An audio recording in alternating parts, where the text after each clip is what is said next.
तो ये जो मुद्रा है, इस मुद्रा को हमें हमारे नीज के ऊपर, मतलब घुटनों के ऊपर रखना है।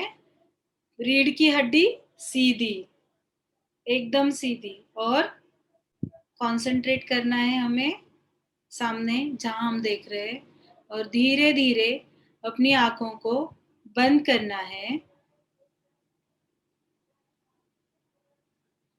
बंद करके हमें दीर्घ सांस लेना है, लंबी सांस खींचना है।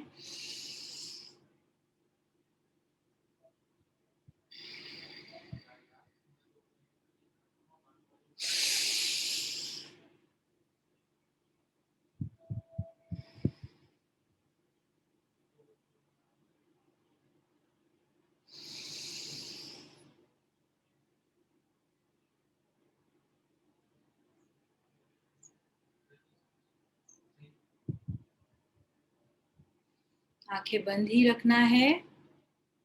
मन में हमारे जो गणपति बप्पा है, जो हम भाद्रपद महीने की चतुर्थी के दिन घर में लाते हैं, धूमधाम से जिनका स्वागत करते हैं, अपने पिताजी के साथ में बाजार में जाते हैं और ढूंढ ढूंढ के जो हमें सुंदर लगती है ऐसी श्री गणपति बप्पा की मूर्ति घर लेकर आते हैं। गणपति बप्पा के साथ में उनका जो वाहन है, उनकी जो बाइक है, वो मूषक, मतलब चूहा। वो कहाँ है, कैसा है, ये भी बहुत ध्यान से देखते हैं, क्योंकि मूषक के बिना तो गणपति बप्पा आएंगे ही नहीं ना।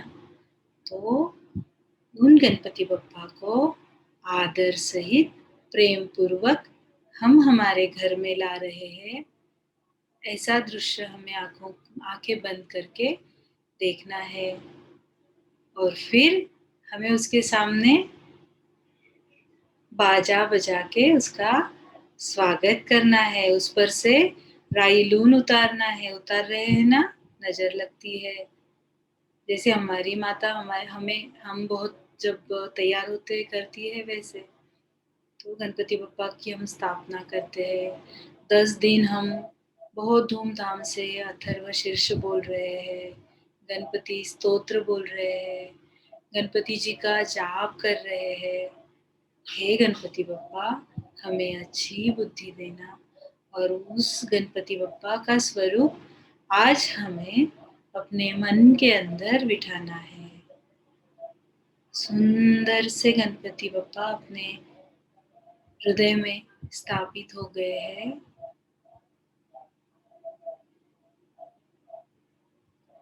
और हमें बहुत अच्छी बुद्धि प्रदान कर रहे हैं। शांत, एकदम शांत। हम उसकी अनुभूति करेंगे।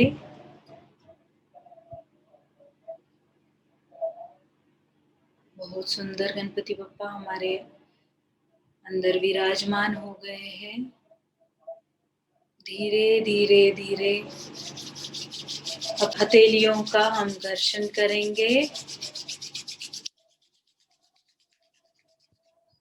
और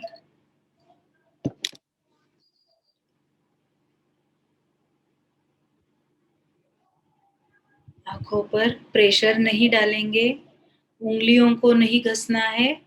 हमारे जो पाम है, पाम इसे घसना है और हमारे आंखों पर रखना है। प्रेशर ऐसे दबाना नहीं है, बस उस गरमास की थोड़ी सी आंखों को धीरे धीरे धीरे हमें अपनी आंखें खोलना है और उस गणपति बप्पा का स्मरण करना है। अच्छा लगा ना? चलिए, प्रणवोच्चार हो गया। हम लोग आज एक श्लोक सीखेंगे। मैं भक्ति जी अनम्यूट करना एक दो लोगों को। आर वाले को करना, आर और पी सुबह वो रह गए थे, बाकी सबको मैंने किया था। जी ओके ओके। बोलो, वक्रतुंड महाकाय वक्रतुंड महाकाय, बोलो, वक्रतुंड महाकाय, सूर्यकोटि समप्रभ, सूर्यकोटि समप्रभ, निर्विघ्नं कुरु मे देव, निर्विघ्नं कुरु मे देव, सर्वकार्येषु सर्वदा। सर्वकार्येषु सर्वदा। ओके, बहुत सुंदर बोला है। गायत्री मंत्र किस किस को आता है? मुझे आता है। हम लोग अभी गायत्री मंत्र बोलेंगे, सब लोग साथ में बोलेंगे, नहीं तो मैं एक बार बोल के बताती हूँ, फिर हम सब लोग साथ में बोलेंगे, लेकिन आप लोग म्यूट होके बोलेंगे। अभी सिर्फ 2 लोग अनम्यूट रहेंगे, बाकी सब लोग म्यूट होके बोलेंगे, ठीक है? ओम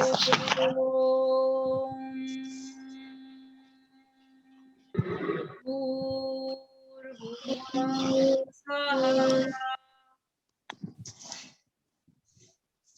बोलो,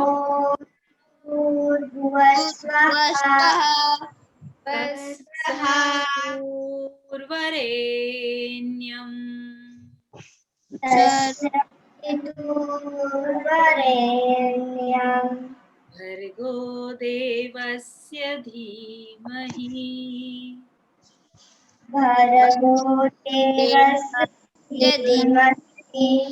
धियो यो नः प्रचोदयात्। धियो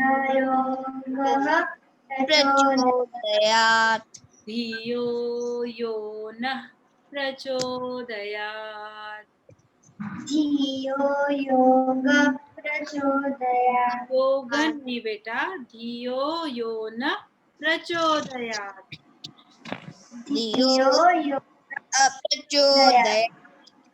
बहुत सुंदर। और तीसरा श्लोक लेते, बोलो, सर्वमंगल मांगल्ये, सर्वमंगल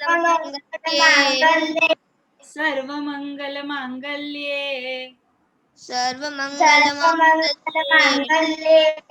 वे सर्वार्थ साधिके,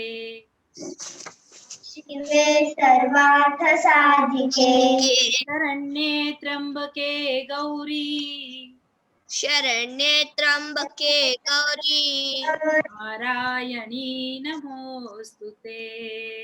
नारायणी नमोस्तुते। बहुत सुंदर। आज हमारे 3 श्लोक हुए। इसके बाद और 3 श्लोक मैं आपको बताना चाहती हूँ।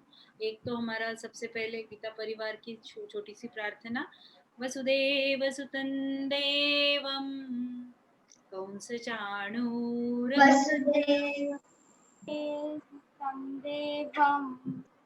वसुदेवसुतं देवं कंसचाणूरमर्दनम्। चाणूर, नूर न बाणाचा आहे, चाणूरमर्दनम, चाणूरमर्दनम्।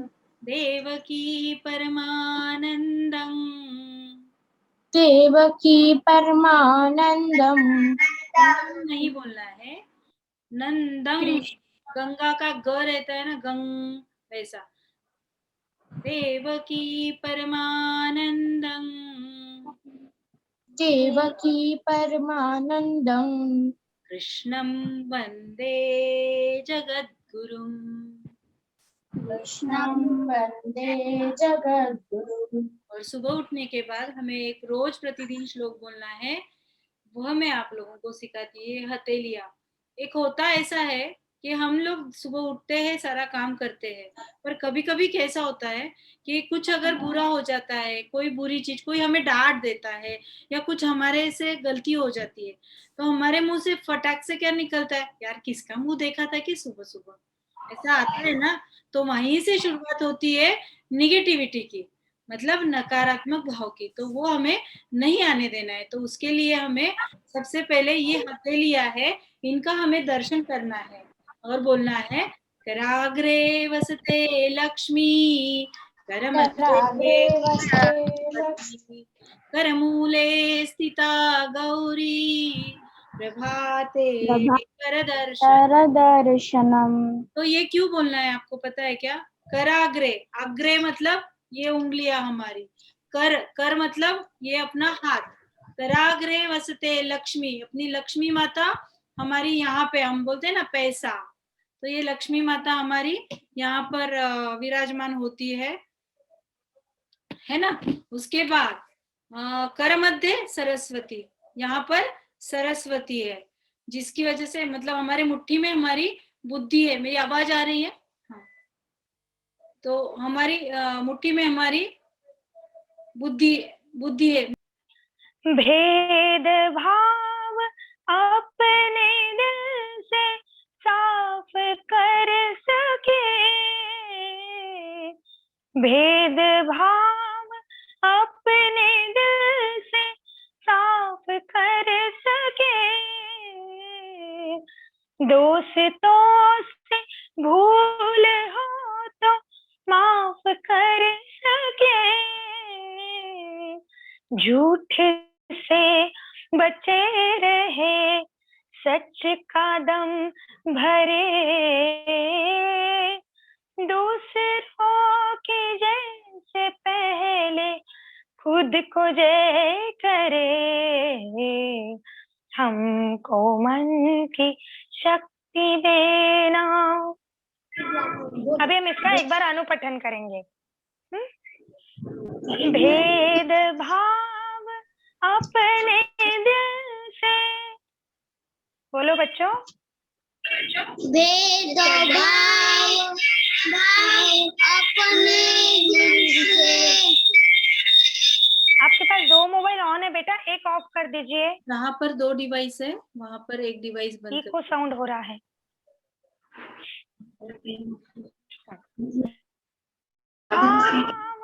अपने दिल से,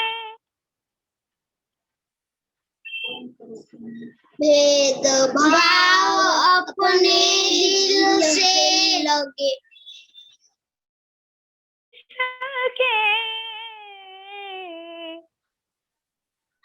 कर सके। हाँ, अभी दूसरा बच्चा बोलो जो अनम्यूट है। भेद भाव अपने दिल से,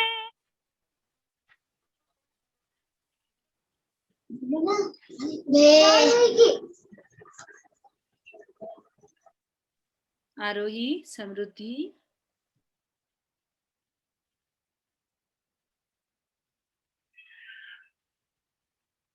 बोलो बेटा, भेद भाव अपने दिल से,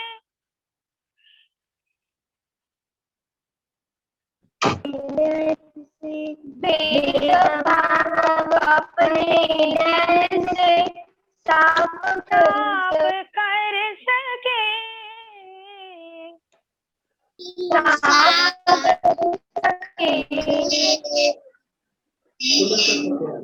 दोस्तों से भूल हो तो,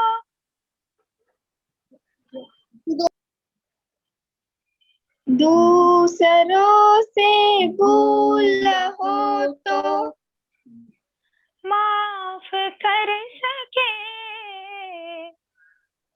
माफ कर सके। वो दूसरों से नहीं, दोस्तों से है। अगर पीडीएफ में प्रिंट मिस्टेक होगी तो आप पेन पेंसिल से कर लीजिएगा। दोस्तों से भूल होती। हाँ, आगे की लाइन सीखते हैं। झूठ से बचे रहे,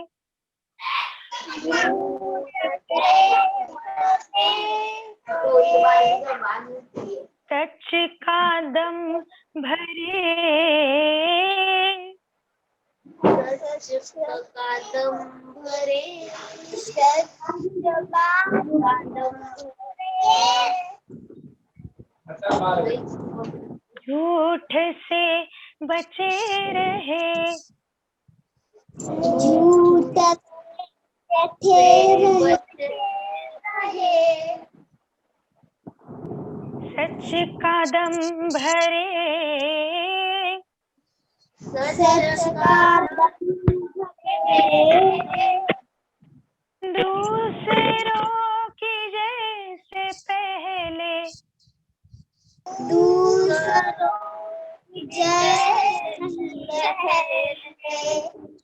खुद को जय करे, खुद को जय करे। अर्पित हाँ, सभी बच्चों से एक नम्र निवेदन है कि आप ना चैटिंग की ओर ज्यादा ध्यान मत दीजिए। कविता दीदी हर एक को बारी बारी से अनम्यूट कर रहे हैं, क्योंकि फिर आपका ध्यान बटा जा रहा है जब आप लिख रहे हो। ओके, और वाटरमेलन बनाना नहीं है तो कोई बात नहीं, जब अवेलेबल हो जाएगा आप लोग बना लेना, ठीक है। अभी गाने पर कंसंट्रेशन कीजिए। भेद भाव अपने दिल से, भेद भाव अपने दिल से साफ कर सके, साफ कर सके, साफ कर सके। दोस्तों से भूल हो तो, दूसरों से भूल हो तो करे, खुद को जय करे। को मन की शक्ति देना, हमको मन की शक्ति देना। अभी आज ये पूरा स्टांजा आपको रिपीट करना, कर करके इसकी प्रैक्टिस करना है। एक बार मैं पूरा स्टांजा सुना देती हूँ वापस से, ताकि आपको प्रैक्टिस करने में आसानी हो। अभी सब लोग म्यूट हो जाए, मैं गा के सुनाती हूँ, आप सुनिए। भेद भाव अपने दिल से साफ कर सके, दोस्तों से भूल हो तो माफ कर सके,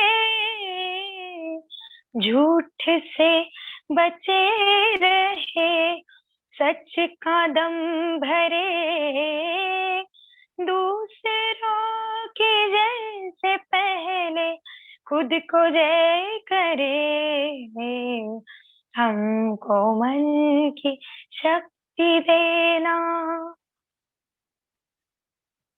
ये सब आपको आज प्रैक्टिस करना है। हाँ बच्चों, हम आपको ये ऑडियो भी भेजेंगे, जरूर भेजेंगे।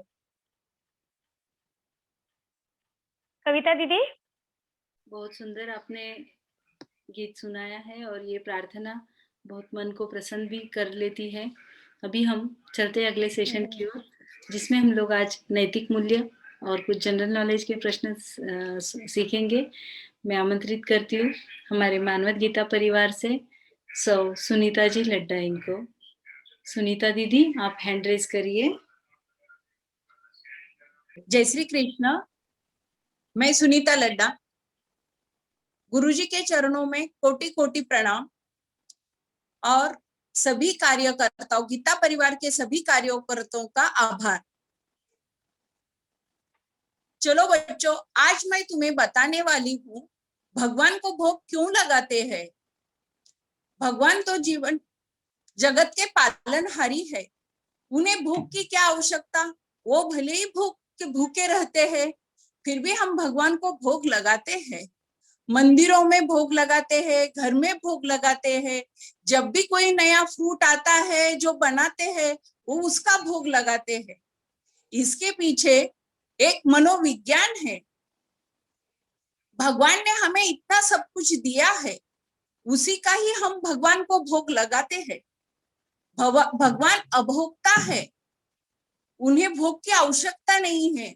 हमारे मन की इच्छा होती है कि हम भगवान को भोग लगाए। भगवान उससे हमें पावर मिलती है, एनर्जी मिलती है।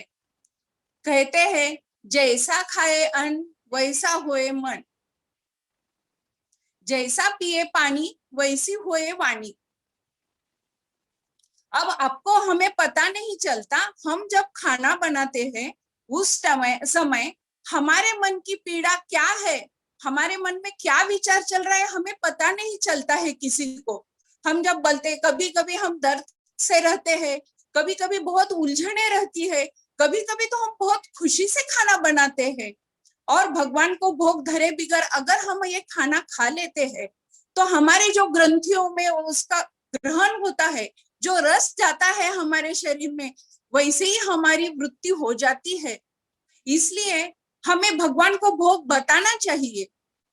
भगवान को भोग बताने से उसमें हमारा अहंकार कम हो जाता है और शुद्ध और सात्विक भोजन हमें मिलता है प्रसाद में, और हम स्वस्थ और प्रसन्न रहते हैं। मराठी में कहते हैं, उदर भरण नोहे जानीचे यज्ञ कर्म। ये जो पेट की आहुति है, जो यज्ञ है, उसमें जो हम अन्न डालते हैं वो शुद्ध और सात्विक ही डालना चाहिए और सात्विक ही रहता है। भगवान को भोग लगाने से हमारे मन की शुद्धि होती है। हम ऐसे हमारी भावना रहती है कि हम शुद्ध और सात्विक ही भोजन ग्रहण करते हैं। वैसे भी पानी के भी वैसे ही है, हमें पता नहीं चलता ये पानी कहाँ कहाँ से आता है, कितनी कितनी निगेटिव एनर्जी लेकर आता है, कितने जनों के इससे आता है, हमें पता नहीं रहता है। हम क्या करते, पानी लेते हैं और पी लेते हैं। लेकिन पानी जब हम ग्लास में लेते हैं और पीते हैं, उस समय हमें ये ध्यान रखना चाहिए कि इसमें निगेटिव एनर्जी है, इसलिए हम उस पानी लेते हैं और पीते हैं। तो यही भाव मन में रहना चाहिए कि ये पानी मेरे लिए अमृत है। ये घुट घुट में, बूंद बूंद में पानी परमात्मा समाये हुए है। ऐसा भाव रहने से हमारे को एनर्जी मिलती है, हमारी तबीयत बिगड़ती नहीं है, हम स्वस्थ और प्रसन्न रहते हैं। हरदम यही भाव हमारे मन में चाहिए। कोई भी चीज आए तो पहले भगवान को प्रसाद, भगवान को भोग बताना है और फिर ही ग्रहण करना है। पानी भी पिए तो यही हमें करना है कि हम बार बार ये करते जाएंगे तो हमें आदत लग जाएगी। बच्चों, आज से आप ध्यान रखिएगा कि ये कभी भी भगवान को भोग बताए बगैर खाना नहीं चाहिए। अगर भगवान का हम खाना भी खाने बैठते हैं, हमारे सामने थाली भी आए, तो कम से कम मन से यही प्रार्थना करनी चाहिए कि भगवान का प्रसाद है, मैं इसे सेवन कर रहा हूँ, मेरे लिए ये शुद्ध और सात्विक है, मैं स्वस्थ और तंदुरुस्त हूँ।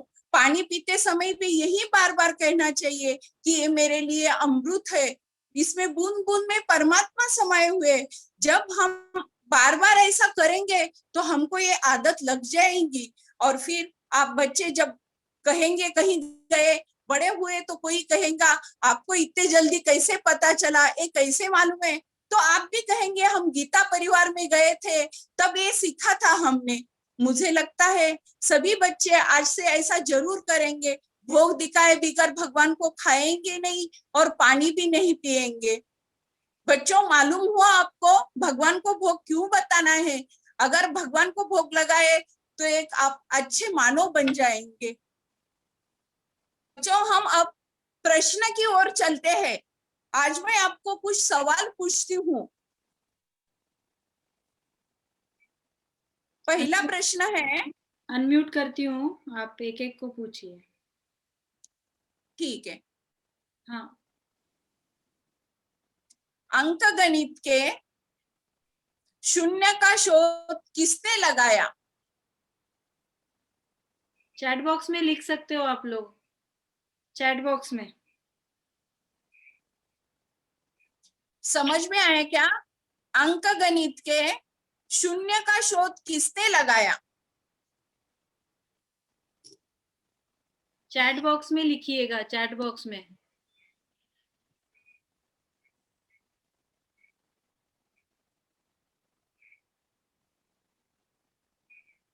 आर्यभट्ट बोल रहे हैं बच्चे।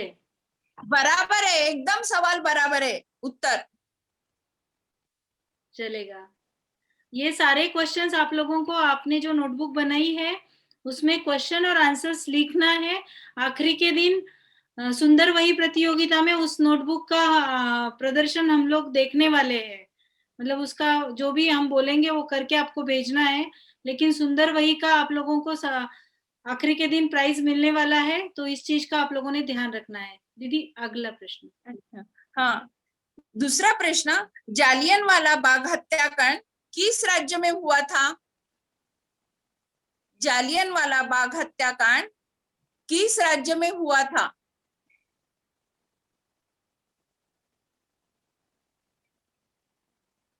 चैट बॉक्स में लिखिए जल्दी जल्दी। हाँ, पंजाब लिखा है। अमृतसर बोल रहे, कोई पंजाब बोल रहे हैं।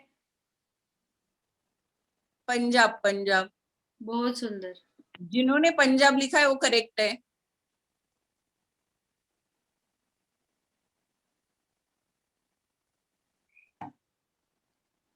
Next question. तीसरा प्रश्न है, भारत की पहली अर्थ मंत्री कौन? भारत की पहली अर्थ मंत्री कौन?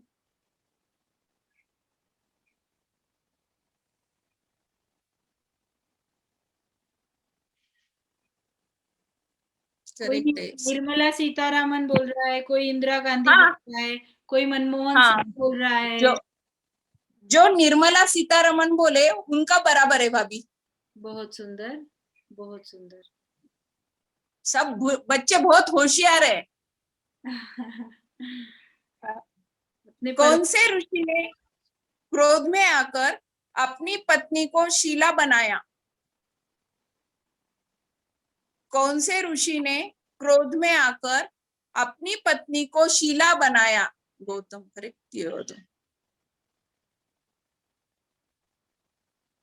जल्दी जल्दी बच्चों टाइप करो फटाफट।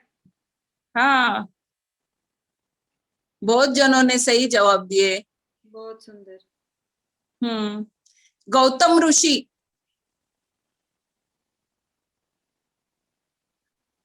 बहुत बढ़िया। पांचवा प्रश्न है, सीता के पिता के छोटे भाई का नाम क्या है? सीता के पिता के छोटे भाई का नाम क्या है? अब तो मजा आएगा, देखते हैं कि कौन जवाब देता है। देखिए लक्ष्मण लिखा है, कुशल कुशध्वज हाँ, कुशध्वज। हाँ, हाँ, कुशल लिखा है, कुशल देव नहीं, लिखा है। कुशध्वज। अच्छा, कुशध्वज करेक्ट है भाभी। ठीक है। बच्चे बहुत टैलेंटेड है। बहुत होशियार है। टैलेंटेड है और अपन बहुत भाग्यवान है कि इतने टैलेंटेड बच्चे हमारे शिविर में। वो तो है। बहुत सुंदर सुनीता भाभी। जो प्रश्न आपने जरूरी थे वो सारे ले लिए। और आज से हम अन्न शुद्ध किए बिना, मतलब भगवान को भोग लगाए बिना, मैं भी पानी इंक्लूड हूँ, मैं भी नहीं। और पानी के साथ भी आपने जो दी है थेरेपी वो जरूर जरूर करेंगे। अब चलो, तो बहुत अच्छा। आपको जिस चीज का बहुत इंतजार है वह सुंदर कथा सुनाने हेतु आ रही है हमारे परभनी गीता परिवार की ओर से तृप्ति जी मनियार। जय श्री कृष्ण प्यारे बच्चों, आप सबका कथा कथन सेशन में स्वागत है। बच्चों, हमारी भारत भूमि जो है वह संतों की भूमि है। तो हम सुनेंगे हर रोज नई नई कथा, हम सुनेंगे हर रोज नई नई कथा, जिससे हमें चलेगा संतों की महिमा का पता, जिससे हमें चलेगा संतों की महिमा का पता। तो बच्चों, आज हम जिस संत की कथा पढ़ने वाले हैं, देखने वाले हैं, संत का नाम है संत श्री सावता महाराज जी। पर यह कथा सुनने से पहले दो बातों का आपको ध्यान रखना आवश्यक है बच्चों। पहली बात, कथा गौर से सुनो, कथा गौर से सुनो, ताकि आपको जो प्रश्न पूछे जाएंगे आप उसका सही जवाब दे पाएंगे। ओके बच्चों। और दूसरी बात, जो नाट्य कथा होंगी उसका 1 मिनट का वीडियो आपको बनाकर भेजना है। अब आप सोच में पड़ गए होंगे, वीडियो तो बनाना है पर अब हमारे पास ड्रेसिंग नहीं है। कोई बात नहीं बच्चों, ड्रेसिंग नहीं रही तो भी चलेगा, किंतु आपको वीडियो अच्छे से बनाना है और जरूर बनाना है। तो बच्चों, अब हम शुरू करते हैं हमारी आज की कथा। ठंडी के दिन थे, खेती फसलों से भरी हुई थी, चारों ओर हरियाली छाई थी, पूरा इलाका गाय और बैलों की खुरों की आवाज से गूंज रहा था। पंछी हर जगह दावत ले रहे थे। कोई गायों को चारा खिला रहा था तो कोई कुछ कर रहा था। पूरा अरनगांव काम पे लगा था। बच्चों, आपको पता है अरनगांव किसका गांव है? नहीं, अभी पता चल जाएगा। भगवान श्री विठ्ठल के पंढरपुर के समीप एक छोटा सा गांव था जिसका नाम है अरनगांव। इस अरनगांव में एक छोटा सा घर था और वह घर था हमारे श्री संत सावता महाराज जी का। सावता माली के दादाजी जो थे उनका नाम था देवमाली। पंढरपुर के वारकरी थे। उनके पिता पुरसोबा तथा माता धार्मिक वृत्ति की थी। पुरसोबा खेती के व्यवसाय के साथ ही भजन पूजन करते थे और पंढरपुर की वारी भी करते थे। यानी संत श्री सावता महाराज जी को यह जो विठ्ठल की भक्ति मिली है वह अपने पूर्वजों से ही मिली है। सारे गांव में सावता महाराज जी की जो खेती थी वह सारे गांव में खिलकर दिखती थी। सावता जी को अपनी खेती पर बहुत प्रेम था। बच्चों, सावता जी को अपनी खेती मानो ऐसी लगती थी जैसे वही उनकी पंढरी हो। वह हरदम कहते थे, मेरी खेती ही मेरा पंढरपुर है। और इसके बारे में एक मराठी वाक्य भी प्रचलित है, आपने सुना भी होगा बच्चों। वह वाक्य मैं आपको सुनाती हूँ। कांदा मुळा भाजी अवघी विठाई माझी। सुना था क्या बच्चों आपने यह वाक्य? तो देखो, सावता जी का कहना था, यहीं पर मुझे मेरी पंढरी नजर आती है। अरनगांव में सारे श्री विठ्ठल जी के ही भक्त थे। पूरा गांव वारकरी संप्रदाय था। पूरे गांव के लोग जो है वह किसी न किसी बहाने से पंढरपुर को भगवान श्री विठ्ठल जी के दर्शन के लिए जाते थे। सावता भी इस विठ्ठल भक्ति में डूब गए थे, पर उनकी भक्ति थोड़ी अलग थी बच्चों। उनकी भक्ति लोगों के जैसी नहीं थी। वह स्वयं कभी भी पंढरपुर नहीं गए क्योंकि उनकी जो भक्ति थी वह दूसरों से अलग थी। वह नामस्मरण करते थे।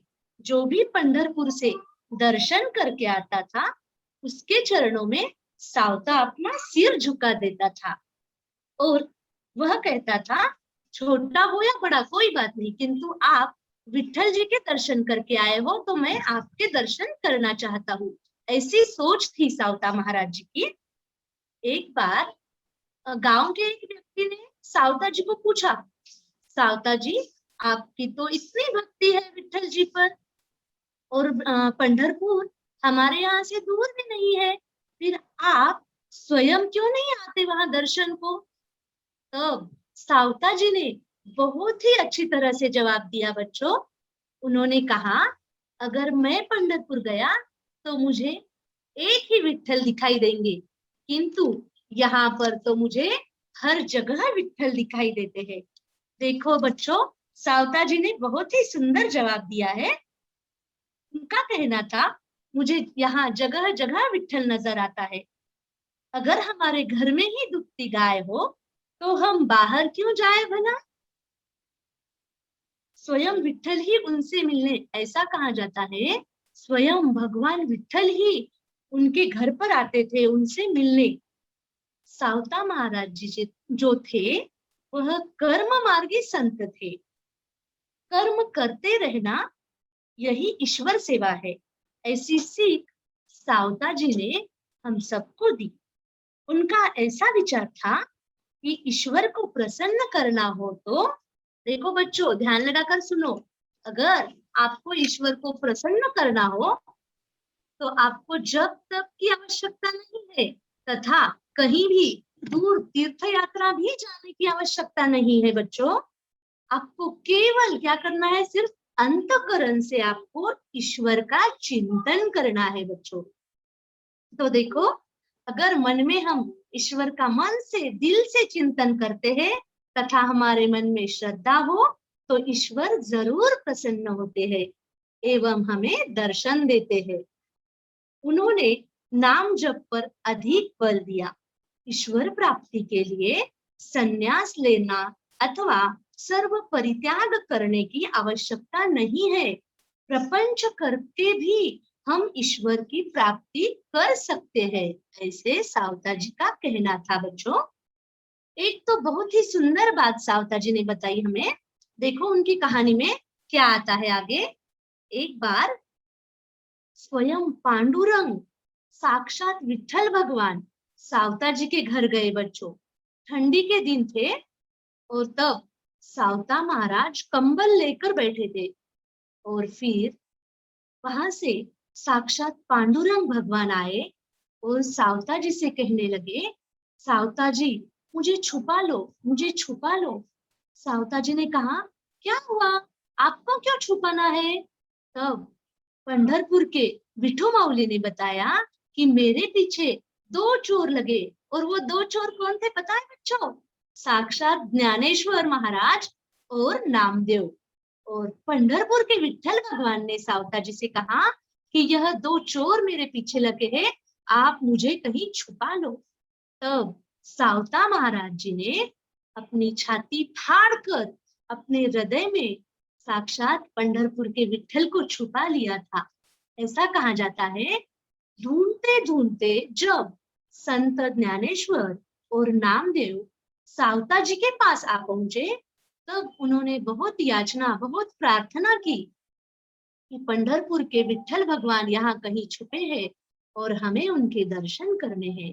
तब पांडुरंग ने जाके फिर तब स्वयं पांडुरंग ने सावता जी की छाती से बाहर निकलकर साक्षात संत ज्ञानेश्वर महाराज जी को और नामदेव जी को अपने दर्शन दिए। बच्चों ऐसा कहा जाता है, सावता महाराज जी ने स्वयं पांडुरंग को आश्रय दिया। आज भी बच्चों बहुत से संतों की दिंडी, हम सबको पता है आषाढ़ी एकादशी, तब बहुत सी दिंडियां जो है वह पंढरपुर जाती है, पता है ना बच्चों? तो देखो संतों की, बहुत से संतों की दिंडी पांडुरंग को मिलने के लिए पंढरपुर में जाती है। पंढरपुर समीप रहते हुए भी अरण गांव जो है सावता महाराज जी का, अरण गांव देखो समीप रहकर भी सावता महाराज जी की पालकी पंढरपुर में नहीं जाती बच्चों। तो साक्षात, बल्कि साक्षात पंढरपुर से विठ्ठल भगवान की पालकी अरण गांव में आती है सावता महाराज जी से मिलने के लिए। बहुत बड़ी बात है बच्चों यह। तो देखो सावता महाराज जी का यह तो सब सावता महाराज जी के मेहनत का फल ही हुआ है, हो ना? यानी कि देखो बच्चों, अगर भक्ति में सच्चा सुख तथा आनंद हो तो साक्षात भगवान भी उनकी ओर आते हैं। भगवान भी, साक्षात पांडुरंग भी उनके यहाँ विश्रांति के लिए आते हैं। तो बच्चों आज की हमारी सावता महाराज जी की कथा यही समाप्त होती है। अब जो हमारी अगली कथा है, हमारी नाट्य कथा जो है, अब हम वह देखेंगे। नाट्य कथा भी ध्यान से सुनिए ताकि आप उसका वीडियो आसानी से बना पाए। ठीक है बच्चों?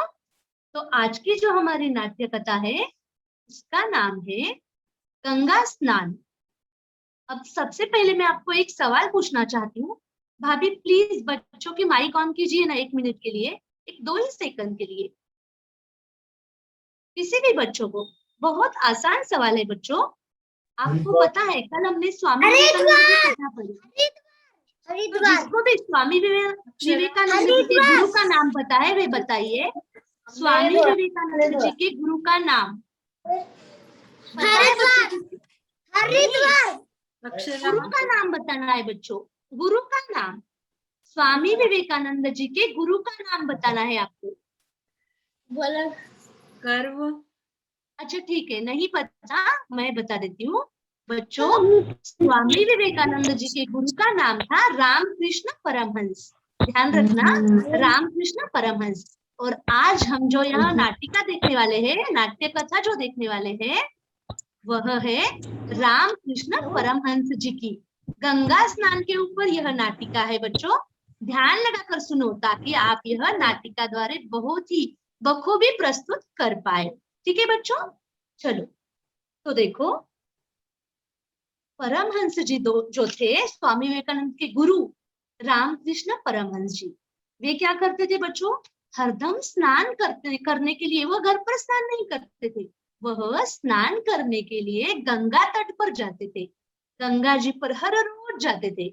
और जाते समय उनके साथ एक लोटा रहता था, जाते समय भी लोटा लेके जाते थे, आते समय भी उनके पास लोटा रहता था।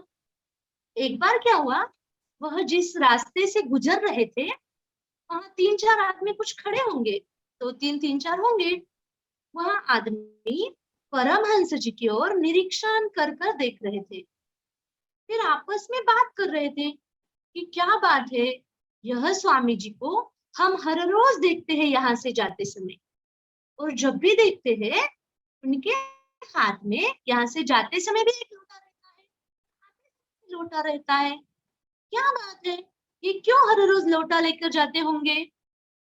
तब उनमें से किसी ने कहा क्या मालूम, कुछ मतलब होगा रीजन ऐसे।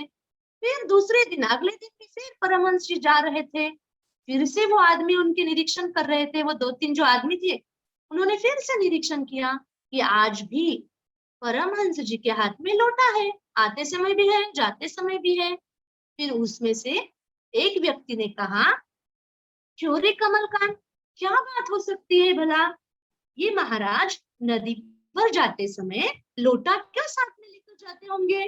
तब दूसरे ने बताया, क्या मालूम भाई, क्या मालूम। फिर तीसरे ने जवाब दिया, क्या जवाब दिया सुनो। तीसरे ने कहा, कहीं उस लोटो में जादू तो नहीं? अरे बाप रे, जादू जादू तो नहीं होंगे उस लोटे में? ऐसे कहकर वह हंसने लगे, यानी उन्होंने उस लोटे का मजाक बनाया। वो क्या कहने लगे कि उस लोटे में जादू तो नहीं, और हंसने लगे। उसी दिन फिर क्या हुआ, जब परमहंस जी वहां से जा रहे थे, थोड़े ही दूरी पर आगे जाके उन्हें एक भक्त मिला, और वह जो भक्त था उन्होंने परमहंस जी के दर्शन किए और परमहंस जी को कहा, महाराज जी, स्वामी जी, मुझे आपको एक सवाल पूछना है, मेरे मन में यह सवाल बहुत दिनों से है।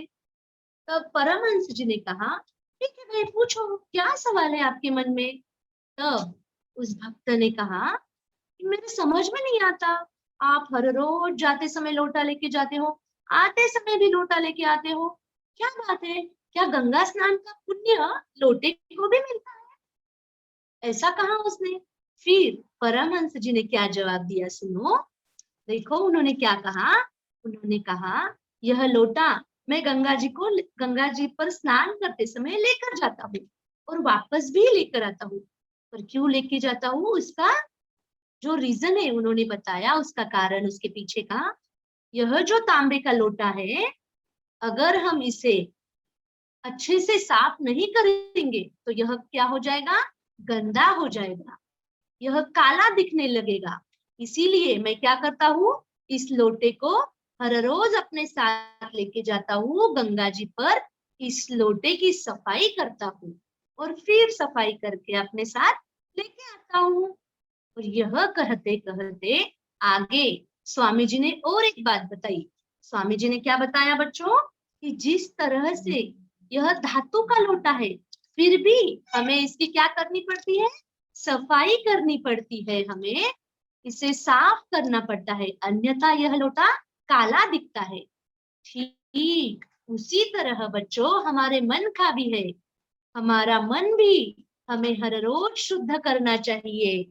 अगर हम मन को शुद्ध नहीं करेंगे तो हमारा मन भी क्या हो जाएगा, मैला हो जाएगा।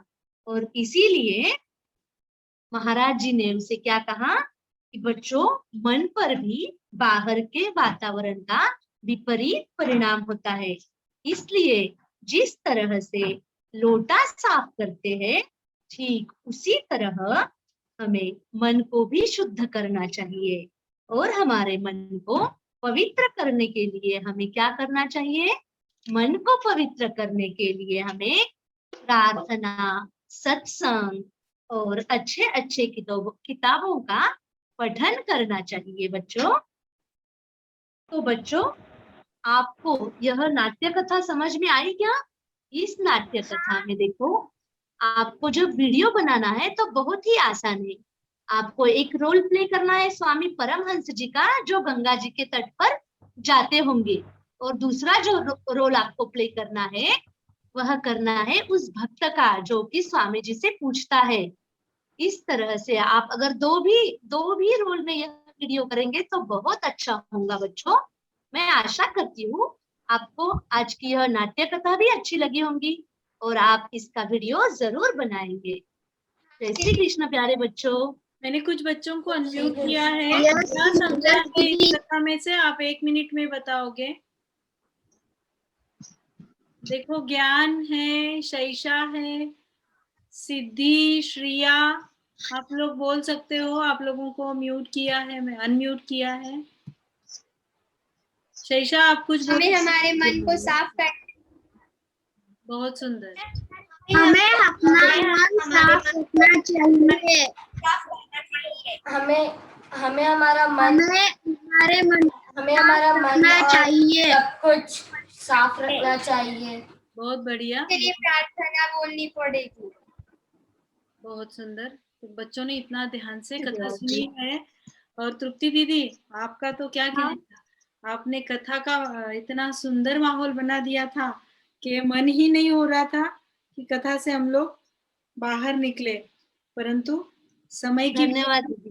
समय की भी अपनी कोई मर्यादा होती है। इस वजह से हम लोग चलते हैं हमारे फेवरेट सेशन की तरफ। गैसलेस रेसिपी लेके आ रही है हमारी अरुणा दीदी। अरुणा दीदी, जल्दी जल्दी, आपका बहुत इंतजार हो रहा है।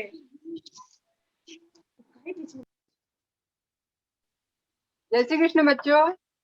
जय श्री कृष्णा। बच्चे अनम्यूट है। अभी कोई दिख रहा है क्या? दीदी, आप दिख रहे हैं। वो, हाँ, हाँ, यस यस, आप हाँ दिख रहे हैं। हाँ, आप दिख रहा है, यस। आज मैं आपको वाटरमेलन जूस बता रही हूँ, जो कि गर्मियों में बच्चों को बहुत ज्यादा पसंद है। एक बाउल वाटरमेलन जार में डालना है।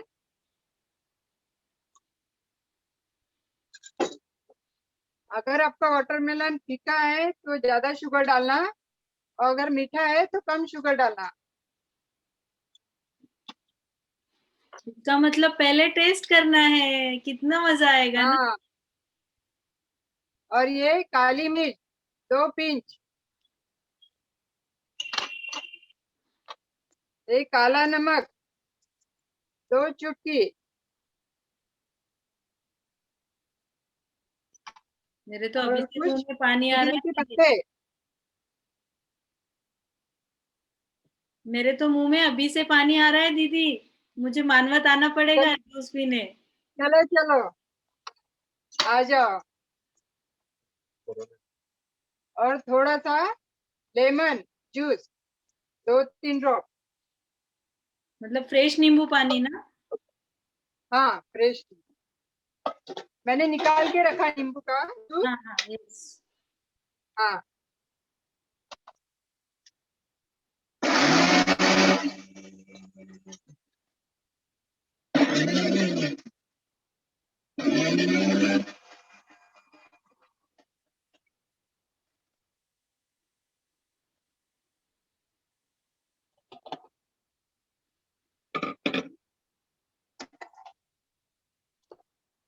बहुत बारीक नहीं करना है या कैसा? नहीं, बारीक करना है इसको पूरा। पूरा एकदम लिक्विड होना चाहिए, उसमें गांठें नहीं होनी हाँ, चाहिए। पूरा लिक्विड बना। और अब अपन इसको छान लेंगे। अभी बहुत ही टेस्टी बना है।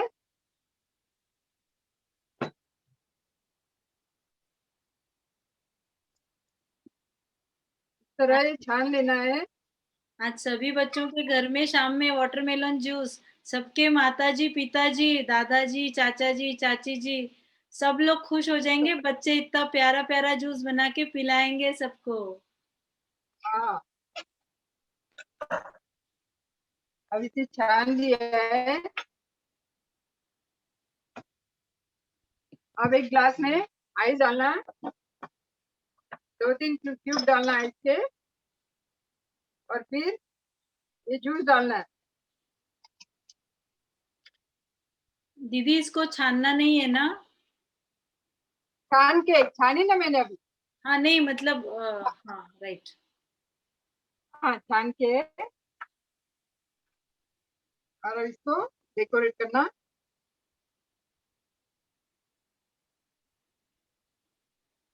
एक स्लाइस लगाना ऊपर से, और ये मिंट की पत्ती। ये अपना वाटरमेलन जूस तैयार है। वाह, मिंट मतलब पुदीने की पत्ती ना जो? हाँ, पुदीने की पत्ती। हाँ यस। हाँ, कैसे लगा बच्चों? पीना मालूम हो रहा बच्चों को, और बच्चों के साथ हमको भी। चलो चलो, अब मैं बता रही हूँ मैंगो मिल्क शेक। मैं ना किसी को बनाना मिल्क शेक। एक बच्चे को अनम्यूट करती हूँ। अर्नव, हाँ हाँ, अर्नव आपको कैसे लगा? बोलो अर्नव काबरा। अच्छा। बहुत ध्यान से देख रहे थे, मुंह में पानी आ रहा है, अब तो अभी पीना है ना? और खुद करके खुद बनाओगे, माताजी को पिताजी को भी दोगे? यस। विवान आप कुछ बोलना चाहते हो? विवान?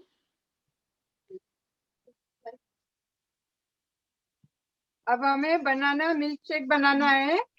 इसके लिए 2 बनाना,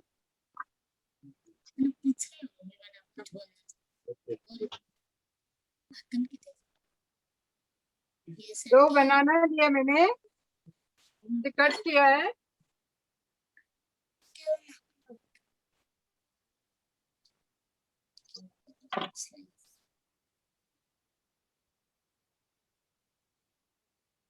अब इसमें हम शुगर डालेंगे 1 टेबलस्पून, और कुछ बादाम और काजू डालेंगे, इससे और भी टेस्टी हो जाएगा। और हमारा ये मिल्क ठंडा। दीदी कितना दूध डालना चाहिए अराउंड? तो इसमें पाउंड ग्लास, अच्छा। 3/4।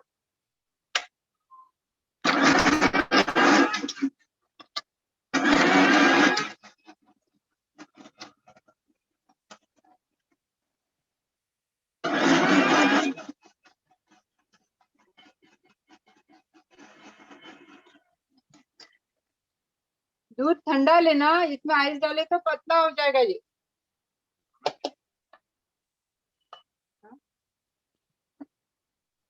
दो बनाना,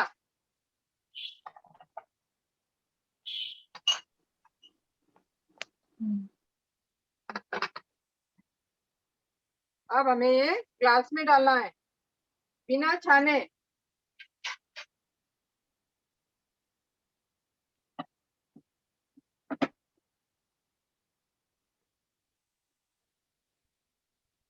और इसके साथ हमें ये बनाना चॉकलेट लॉलीपॉप, इसको हम ब्लैक डार्क चॉकलेट में अच्छा डीप करके बनाया है। बनाना को डीप करे। वाह बहुत सुंदर, साक्षी जी बाहेती इसके साथ साथ बना रही है। वाह अरुणा दीदी बहुत ही सुंदर। और अभी ये तो चॉकलेट के लॉलीपॉप। बादाम काजू की कतरन डालना है ऊपर से। वाह।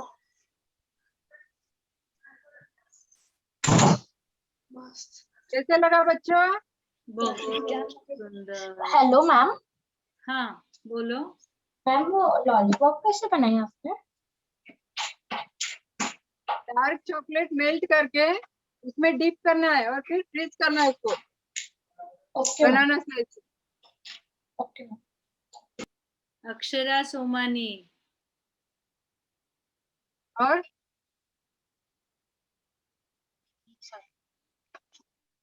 ये देखो, क्या सुंदर प्रेजेंटेशन भी सिखाया है, और बच्चे अपनी ओर से भी सुंदर सुंदर प्रेजेंटेशन बना फोटो निकाल के अपने कोलाज में ऐड करके भेजने वाले हैं दीदी। वाह वाह वाह, बढ़िया। कोई पसंद आया बच्चों? किसी को कोई डाउट है क्या? चैट बॉक्स में भेजिए, डाउट है तो चैट बॉक्स में भेजिए। वाह, बहुत सुंदर अरुणा दीदी, 2 जूसेस, उसके साथ में चॉकलेट के लॉलीपॉप। आज तो बस दिन बन गया, दिन क्या दोपहर भी बन गई, और अब शाम भी सबकी बनने वाली है, क्योंकि खाने के बाद में सब लोग ये बनाने ही वाले हो। और हम लोग अब अरुणा दीदी के लिए हमारी फेवरेट वाले स्लोगन बोलेंगे। मैं बोलूंगी गीता परिवार से और बाल किशोरी मंडल से, सॉरी, बाल किशोरी समिति से आई आवाज, आप लोग बोलेंगे धन्यवाद धन्यवाद। 4-5 बच्चों को अनम्यूट करना है। चलो बोलो बच्चों।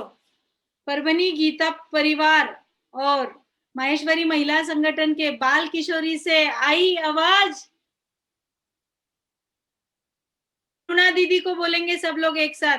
देखो मैं ऐसे करूंगी, सब लोगों ने ऐसे एक्शन करना है।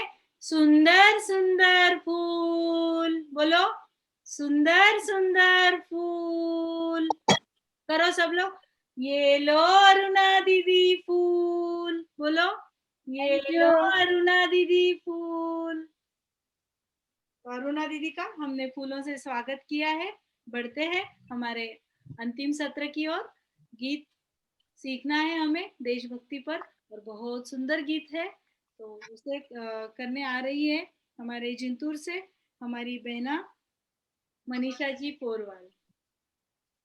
जय श्री कृष्ण प्यारे प्यारे बच्चों, आवाज आ रही है बच्चों को मेरी? बच्चों, अपना भारत देश को बहुत कुछ चीजें देती है, और फिर अपना भी कर्तव्य बनता है ना बच्चों, कुछ तो भी अपन भी देश को देना चाहिए। देश हमें बहुत चीजें देती है, और इसी देशभक्ति पर एक सुंदर गीत है। आज अपन एक स्टांजा ही सीखेंगे, ठीक है? दीदी 2 बच्चों को अनम्यूट कर देना। मैं एक लाइन बोलूंगी 2 बार, फिर आप उसके पीछे आपको बोलना है, ठीक है बच्चों? देश हमें देता है सब कुछ, हम भी तो कुछ देना सीखे। देश हमें देता है सब कुछ, हम भी तो कुछ देना सीखे। 2 बच्चे बोलेंगे 2 लाइन। देश में देता है सब कुछ, हम भी कुछ देना सीखे।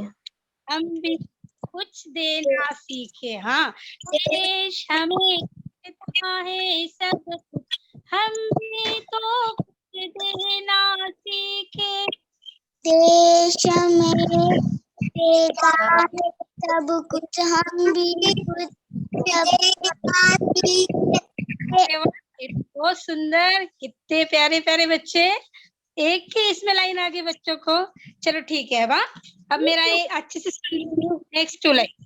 देश हमें देता है सब कुछ, हम भी तो कुछ देना सीखे। हम भी तो देना सीखे।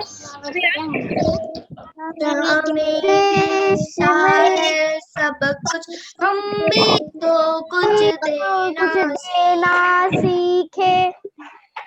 अब अपन स्टैंजा शुरू कर रहे हैं। ये गीत शुरू हो गया, अब स्टैंजे पर जा रहे हैं अपन। अब आप साइलेंट रहो, मैं गाऊंगी, फिर उसके पीछे आपको गाना है। सूरज रोशनी देता, हवा नया जीवन देता। सूरज हमें रोशनी देता, हवा नया जीवन देती है। सूरज हमें रोशनी देता, हवा नया जीवन देती है। सूरज हमें रोशनी देता, हवा नया जीवन देती है। हवा जीवन देती है। भूख मिटा देखो हम सबकी, भूख मिटा हम सबकी। धरती पर होती खेती है, धरती पर होती खेती है। धरती पर होती खेती है। धरती पर होती खेती है। औरों का भी हित हो जिसमें हम ऐसा कुछ करना सीखें। औरों का भी हित हो जिसमें हम औरों का भी हित हो जिसे हम भी कुछ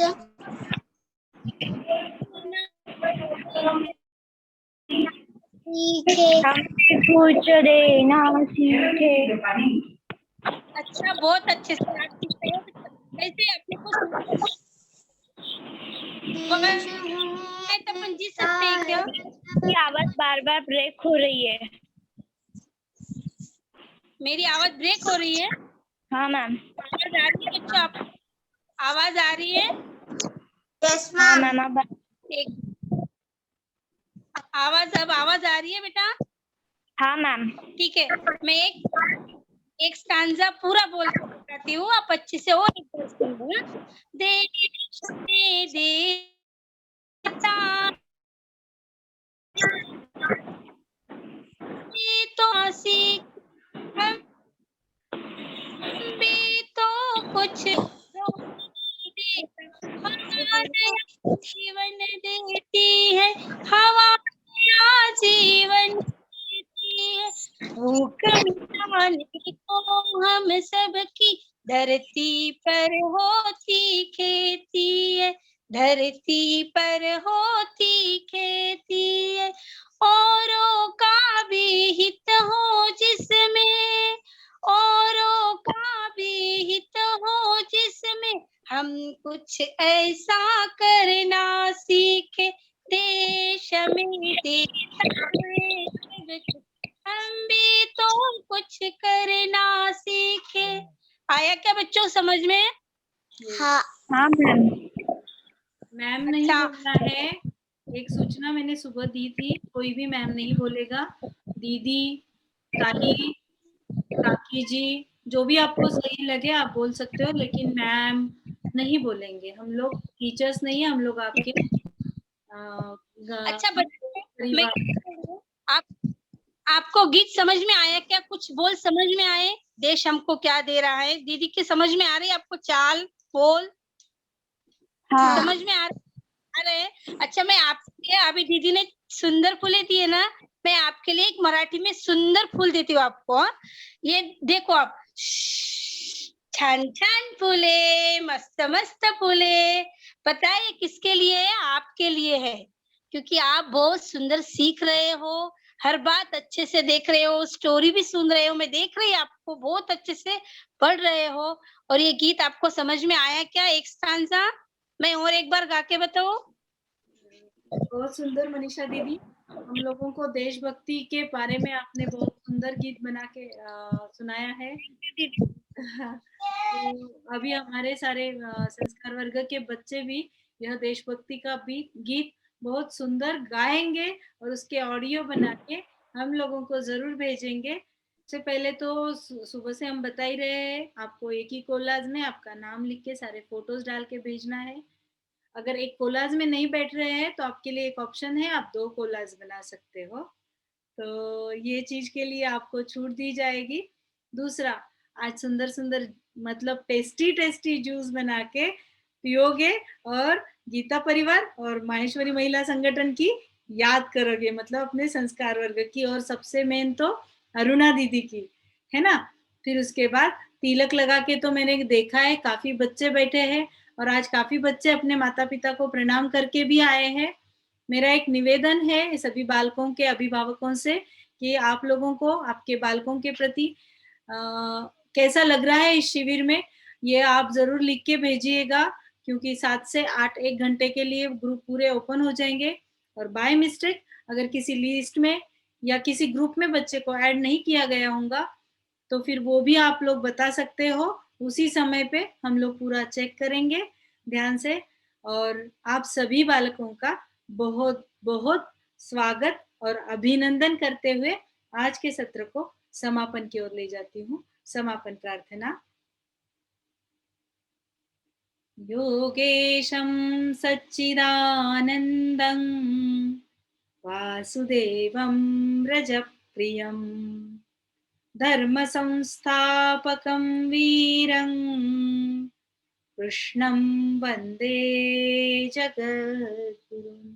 जय श्री कृष्ण बच्चों, फिर मिलेंगे कल सुबह 8:30 AM 8:30 बजे